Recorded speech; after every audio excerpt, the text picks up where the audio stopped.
Chers amis du Parti de la France, bonjour, bienvenue dans ce nouveau numéro de cette émission où je réponds à vos questions. Il y a un certain nombre de mois, voire même d'années, je ne sais plus exactement, que je ne me suis pas prêté à ce type d'exercice. Eh bien, sachez que nous allons reprendre ce genre d'émission, cette émission, au cours de laquelle je vais répondre à vos questions que vous m'avez posées depuis une semaine sur les différents réseaux sociaux. Donc j'ai essayé d'en prendre un maximum et je vais essayer de répondre évidemment de manière synthétique puisque le but de cette émission n'est pas de durer des heures. Je ne suis pas un youtubeur qui fait des lives qui durent des heures, hein, je n'ai rien contre, mais enfin voilà, ce n'est pas ma démarche. Et donc je vais essayer de répondre de manière assez synthétique donc à chacune de vos questions. J'en ai pris la plupart. Alors je vais commencer avec une première question concernant la révolte des agriculteurs. Alors on a vu qu'en Allemagne, elle était particulièrement importante, elle était très suivie et que les agriculteurs allemands avaient bloqué le pays pour différentes raisons. Et également, les agriculteurs français sont, à juste titre, de manière légitime, très en colère concernant leurs conditions de travail et leurs conditions de survie, on va dire, de leur exploitation. Alors, beaucoup de gens ne savent pas trop pourquoi. Vous savez, vous avez vos panneaux dans certaines communes qui sont retournés. En fait, c'est un signe de protestation de nos agriculteurs qui, d'ailleurs, en Occitanie, commence à faire des blocages, à se faire entendre un peu à la manière des Allemands. Et on ne sait pas, d'ailleurs, il paraît que l'Élysée est assez... le locataire de l'Élysée est assez inquiet de savoir si la révolte des agriculteurs allemands ne va pas se propager à la France, puisqu'en Allemagne, ils ont quand même bloqué le pays. Et leurs revendications sont évidemment justes. Alors les gens ne les connaissent pas forcément, je ne vais pas toutes les reprendre, mais celle qui est particulièrement légitime, c'est la revendication concernant la mise en concurrence avec des produits agricoles de pays étrangers, donc importés, qui n'ont pas les mêmes normes que les agriculteurs français. C'est-à-dire que nos agriculteurs sont écrasés de normes, qu'elles soient nationales ou européennes, c'est-à-dire de normes, de bureaucratie, et également de normes phytosanitaires qui les empêchent de produire autant qu'avant, de la même façon qu'auparavant, alors que nous sommes dans une situation où le bio s'est complètement écroulé du fait de l'inflation des prix de l'alimentaire, et que maintenant on a besoin de produire moins cher qu'avant. Le bio, en fait, tous les exploitants bio se passent de nouveau, on va dire, pas à l'agro-industriel, mais je veux dire à l'agriculture, on va dire, productiviste. Alors évidemment, il ne s'agit pas de faire n'importe quoi, de laisser nos agriculteurs faire n'importe quoi, utiliser les engrais Monsanto dont on connaît toute la nocivité, mais il est tout à fait anormal d'imposer des normes aux agriculteurs français tout en acceptant l'importation de produits agricoles qui, eux, ont été conçus sans les normes que l'on impose aux agriculteurs français. C'est-à-dire qu'on va apporter, je vais dire, du blé de Roumanie ou d'Ukraine, donc les agriculteurs là-bas auront pu utiliser certains engrais qu'on interdit aux producteurs français.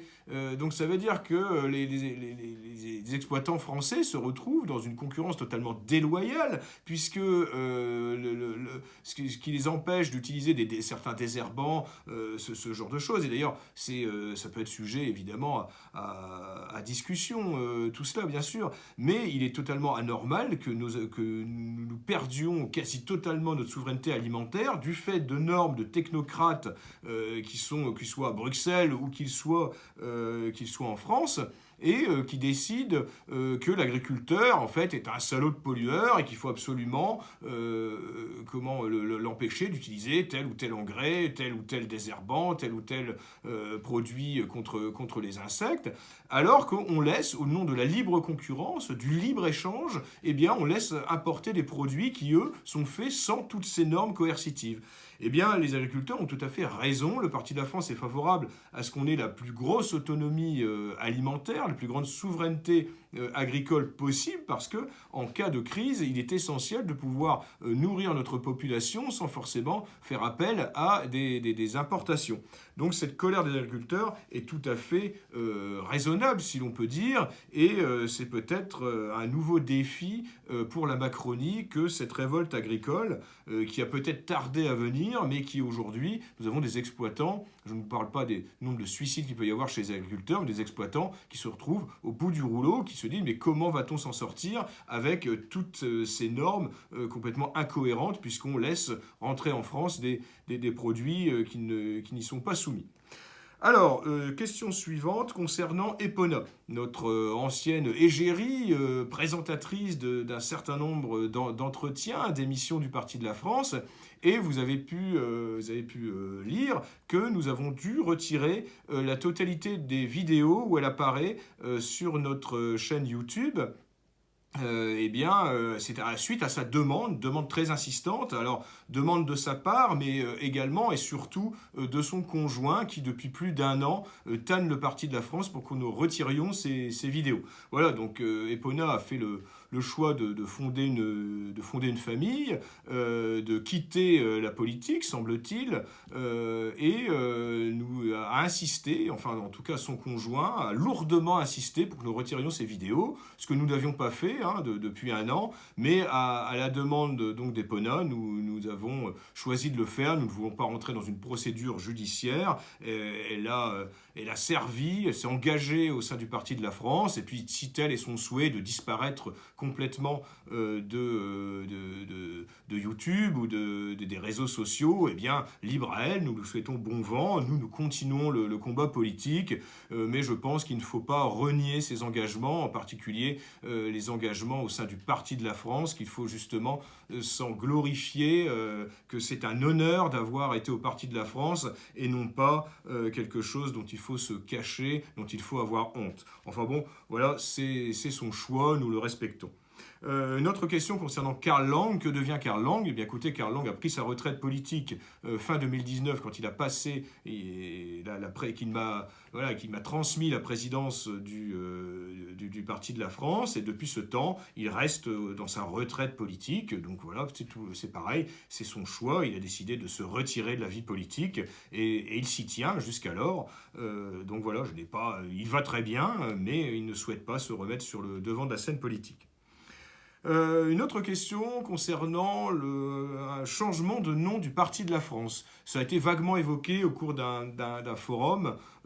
Forum, c'est cette excellente émission animée par Alexandre Inger tous les vendredis, que vous pouvez suivre sur Telegram et également les rediffusions sur YouTube. Et je crois que c'est Alexandre Simoneau qui a évoqué un changement de nom du Parti de la France. Sachez que voilà, c'était une conversation à bâton rompu, mais ce n'est absolument pas à l'ordre du jour. Et tant que j'en serai le président, nous garderons le Parti de la France. Il ne s'agit pas du tout d'un sujet de dissension, quoi que ce soit. C'est juste Alexandre Simoneau qui a évoqué cette éventualité. Mais sachez que ce n'est pas à l'ordre du jour. Nous trouverons le nom, le Parti de la France, particulièrement explicite. Et nous ne tenons absolument pas à en changer. Voilà, nous sommes connus sous ce nom. Il serait assez aberrant d'en changer aujourd'hui pour je ne sais pas quelle raison. Nous arrivons petit à petit, au bout d'un certain nombre d'années, à faire connaître le nom du Parti de la France. Je ne voyais pas du tout l'intérêt d'en changer, sauf bouleversement politique, regroupement politique, confédération politique, bref, nous verrons. Mais pour l'instant, nous tenons à garder le nom du Parti de la France. Alors, j'ai eu des questions aussi concernant le soutien du Parti de la France à la liste européenne menée par Marion Maréchal. Eh bien écoutez, ce soutien a été expliqué au cours d'un communiqué et je vous invite à visionner ou revisionner son annonce de candidature où elle regroupe, elle synthétise à peu près tout le combat du Parti de la France. Un combat identitaire, civilisationnel, souverainiste, qui apparaît essentiel. Et je ne vois pas pourquoi le Parti de la France refuserait de soutenir quelqu'un qui défend à 90% notre programme. Nous n'avons pas la même visibilité. Voilà, soyons réalistes, nous n'avons pas la même visibilité que Marion Maréchal. Et là, il y a la possibilité, comme ça a été le cas lors des élections européennes avec Éric Zemmour, d'avoir quelqu'un voilà, qui représente majoritairement le programme du Parti de la France, même s'il peut y avoir quelques points de dissension. Nous ne sommes absolument pas alignés sur la politique géostratégique internationale de reconquête d'Éric Zemmour. Voilà, ce positionnement pro-israélien absolument délirant, eh bien voilà, ce n'est pas du tout notre ligne de conduite. Tout comme ce volte-face qu'a fait Éric Zemmour concernant l'Ukraine, eh bien non, nous sommes dans une position de neutralité dans ce conflit, tout comme nous le sommes sur le conflit israélo-palestinien. Et donc voilà, ça ne nous empêche pas non plus, sur une élection européenne comme celle-ci, de soutenir Marion Maréchal. Je pense qu'elle dit des choses essentielles, et ne nous leurrons pas, les élections européennes ne sont pas structurantes dans la vie politique française. Elles servent souvent à être un vote de protestation. Alors, je ne dis pas qu'il faut être complètement dans le protestataire, ce que n'est pas d'ailleurs Marion Maréchal, qui a un programme à l'échelle de l'Europe, à l'échelle des institutions européennes, mais il faut profiter de cette élection pour faire avancer nos idées, en particulier la défense de notre civilisation, la défense de notre identité, la défense de la France française, de la France éternelle. Et c'est cela l'essentiel. L'essentiel, ce n'est pas d'essayer de se faire un petit peu de pub ou en ayant un programme complètement décalé par rapport aux enjeux actuels. Alors, on m'a parlé aussi, évidemment, de la liste qui a été annoncée et menée par l'ami Pierre-Marie Bonneau. Pierre-Marie Bonneau qui est un ami personnel, un ami du Parti de la France. Et voilà, il a souhaité se faire cette démarche avec certains autres camarades. Une liste nationaliste, mais voilà, c'est une liste qui sera, hélas, malheureusement, virtuelle, c'est-à-dire qu'il n'y aura ni profession de foi, ni bulletin de vote, ni affiche dans 99% des communes. Donc voilà, c'est une initiative politique, histoire d'avoir une liste nationaliste, radicale, mais le Parti de la France a fait le choix, a décidé en bureau politique de soutenir une liste qui sera réelle, qui a une chance d'avoir des députés européens et de porter un message qui soit proche du Parti de la France. Voilà, nous n'avons pas d'autre choix, nous n'avons pas les moyens de nous présenter aux élections européennes, et nous décidons d'être pragmatiques et de soutenir le candidat, la candidate qui a le plus de chances de porter le discours du parti de droite nationale non renié porté par le Parti de la France au Parlement européen. Alors, on nous a parlé aussi du Frexit. Il y a une sorte d'obsession, une monomanie chez certains, c'est de dire, si vous n'êtes pas pour le Frexit, vous êtes des vendus, vous êtes des traîtres, vous êtes vendus à l'Europe de Bruxelles, tout ce genre de choses. Le Frexit, on a vu le Royaume-Uni avec le Brexit, qui était interminable, qui leur a coûté une fortune, qui était une sorte de négociation administrative, bureaucratique, c'était d'une longueur. Est-ce qu'il y a eu le moindre changement, on va dire notable, politique, social, depuis ce temps au Royaume-Uni? Ben non, il n'y a rien eu de changement. Ils sont toujours envahis par une immigration étrangère de leurs anciennes colonies, un peu comme nous en France. Rien n'a changé. L'inflation a été effroyable en Grande-Bretagne, comme en France, mais même limite encore plus qu'en France. Donc, absolument rien n'a changé. Les libertés politiques sont aussi bafouées en Angleterre pour les nationalistes, enfin en Angleterre au Royaume-Uni. Donc voilà, le Brexit n'a rien changé. Si on ne change pas de politique nationale, quitter l'Union européenne ne changera rien.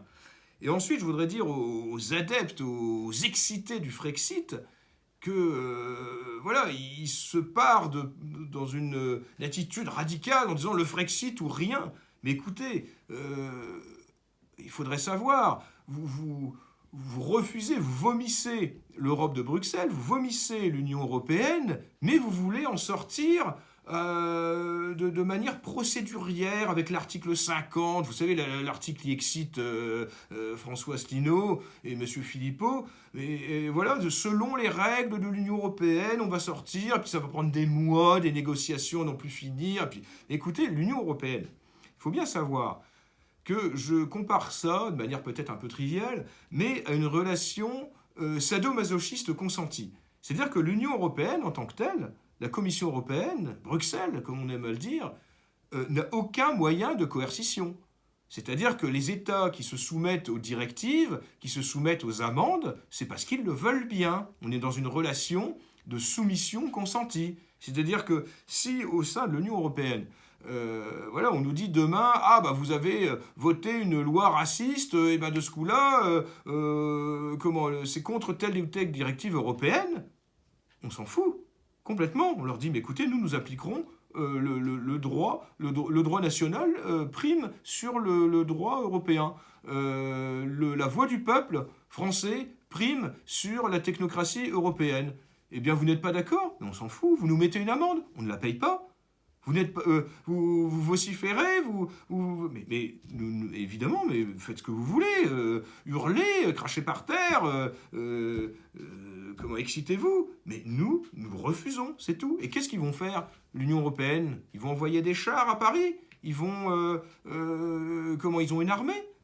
Ils vont menacer une puissance nucléaire, la seule puissance nucléaire qui reste au sein de l'Union européenne? Non, ils ne vont pas le faire. Donc ça veut dire que c'est une relation consentie. Quand vous êtes au sein d'un conseil municipal, ou de quelque assemblée que ce soit, d'élus, eh bien, vous ne quittez pas cette assemblée parce que vous n'êtes pas d'accord avec la politique qui est menée. Vous faites valoir vos droits d'opposition.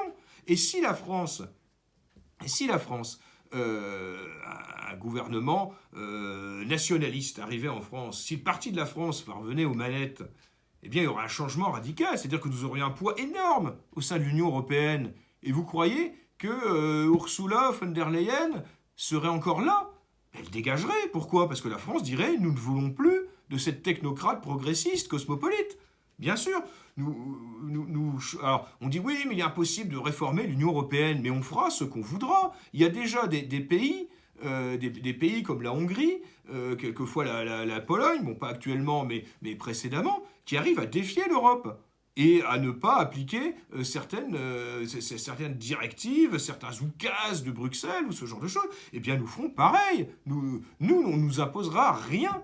C'est tout, c'est une question de volonté. Et aujourd'hui, si Emmanuel Macron voulait le faire, il pourrait le faire. Il pourrait le faire. Mais sortir de l'Europe pour dire on part en claquant la porte, mais c'est une attitude puérile et qui nous avancerait à quoi? Nous ne sommes plus en 1914. Nous ne pouvons pas dire la France va dominer le monde. Nous ne sommes plus sous Napoléon Bonaparte. Peut-être, on peut le regretter, hélas. Mais les enjeux, qu'ils soient migratoires, économiques, géostratégiques, ne sont plus les mêmes. Et il est important d'avoir une Europe, une confédération, si on veut, des pays souverains européens pour justement faire face aux défis qui nous attendent, aux défis quels qu'ils soient. Nous avons pas forcément des ennemis militaires, mais des ennemis économiques, que sont la Chine, que sont les États-Unis, que peuvent devenir une coalition Russie, Chine, Inde. Il faut justement avoir un poids géostratégique, et ce poids, on peut l'avoir avec une Europe de la puissance, pas une Europe évidemment de l'impuissance, une Europe paillasson où on accueille toute la misère du monde, ou qui est tenue par une idéologie gauchiste et progressiste pro-immigré, enfin voilà, pas l'Europe actuelle, mais rejeter totalement l'idée d'Europe, en particulier d'Europe de la puissance, est actuellement quelque chose d'inepte. Aujourd'hui, nous ne pouvons pas faire l'économie d'une coalition avec nos voisins pour s'en sortir, que ce soit d'un point de vue migratoire et d'un point de vue également économique et également social. Je crois que c'est une question importante sur laquelle on ne peut pas avoir un raisonnement binaire en disant on sort de l'Europe et ça va être formidable. D'ailleurs, les plus grands, ceux qui sont les souverainistes acharnés du Frexit, en fait, je pense à M. Asselineau et M. Philippot, n'ont aucune conception identitaire du peuple français.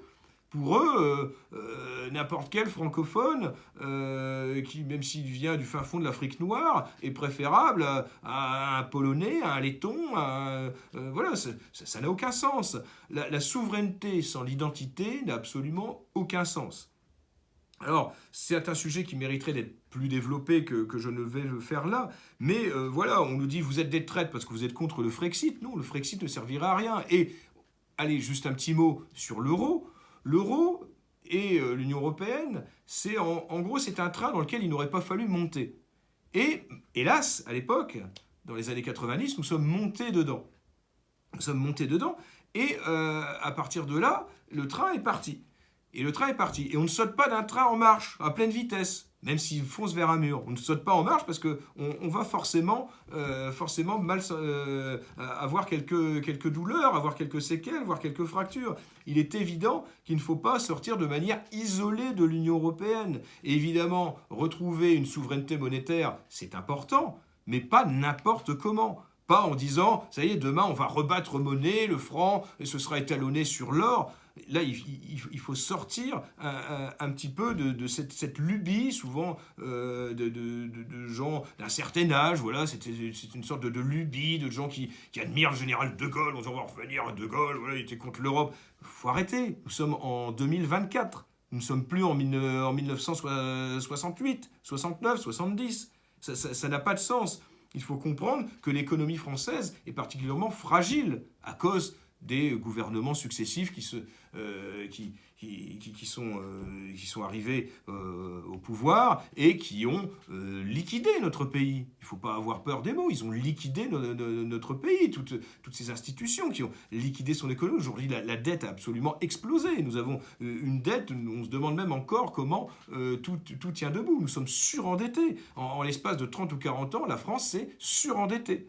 Alors que si nous n'étions pas dans un régime socialiste, voire néo-communiste, eh bien, nous n'aurions sûrement pas une dette aussi importante qui va peser sur les générations futures. Autre sujet, je vais essayer d'accélérer un petit peu. J'ai une question. Quel était le projet du Parti de la France pour les pannes? En fait, pour les femmes qui ont épousé des étrangers extra-européens. Écoutez, voilà, il faut voir au cas par cas, mais si dans le cas, on va dire, d'un mariage interethnique avec une personne qui doit se faire expulser, eh bien, sa femme a beau être française, eh bien, elle devra choisir, soit elle reste ici toute seule, ou soit elle part avec lui s'il fait l'objet d'une mesure d'expulsion. Écoutez, il n'y a pas le Parti de la France n'a pas de règles pour ces gens qui ont choisi, à titre personnel, d'avoir un couple cosmopolite et des enfants métis. Écoutez, nous verrons si ces gens-là ne se sentent plus bien dans une France française, dans une France européenne, eh bien, ils peuvent toujours aller en Afrique ou ailleurs, au Moyen-Orient, parce qu'ils se sentent mal avec les Blancs. S'il y a trop de Blancs, comme Mélenchon, écoutez, on verra bien, ce qu'il en est. Mais en tout cas, si le conjoint fait l'objet d'une mesure d'expulsion, eh bien, il sera expulsé. Et c'est pas parce qu'il sera marié avec une Française qu'un Congolais qui aura commis crime ou délit, eh bien, ne sera pas expulsé. La nationalité française, obtenue la nationalité de papier, quand le Parti de la France sera au pouvoir, ne protégera plus personne. Voilà. Alors, il y a une autre question qui demande... j'y reviendrai après. Une autre question, faut-il réduire le nombre de députés et de sénateurs? Alors, le Parti de la France est pour la suppression du Sénat, qui a perdu complètement sa fonction initiale, qui ne sert plus à grand-chose. C'est une chambre bis de députés qui ne sert strictement à rien. Donc il s'agit là, concernant de réduire le nombre, oui, c'est radical, puisqu'on supprimera le Sénat. Quant au nombre de députés, eh bien, nous verrons, mais nous ne sommes pas spécialement attachés à cette 5e République vermoulue, et les députés servent-ils encore aussi à quelque chose? Je pense qu'on peut aussi être audacieux, de l'audace, comme dirait Gabriel Attal, notre nouveau Premier ministre, ou Emmanuel Macron. Eh bien, on peut avoir aussi de l'audace en se disant, est-ce que l'Assemblée nationale, sous sa forme actuelle, sert encore à quelque chose, puisque ce n'est plus qu'une chambre d'enregistrement. Alors, une autre question concernant la fermeture de lits d'hôpitaux, le déremboursement de certains soins, en fait, le déclin de notre système de santé, et qu'en face de ça, on voit il existe encore des remboursements, le remboursement total d'une opération pour un transsexuel qui veut changer de sexe. Alors évidemment, on me demande si ça me choque, évidemment que ça me choque. Je ne pense pas que ce soit essentiel de répondre aux lubies, au désordre mental de certaines personnes qui ne savent pas s'ils sont une fille ou un garçon et que la sécurité sociale rembourse intégralement cette mutilation qui relève d'une maladie mentale, selon moi. Eh bien, je ne pense pas que ça relève de la médecine, enfin, on va dire de la médecine chirurgicale, mais plutôt de la médecine psychiatrique. Et je crois qu'il faut arrêter avec tout ce délire, sachant que 42% des transsexuels se suicident. Je pense qu'on s'aperçoit là qu'il y a un grand désordre mental chez ces personnes et que je crois que c'est cela qu'il faut soigner avant de procéder à des mutilations.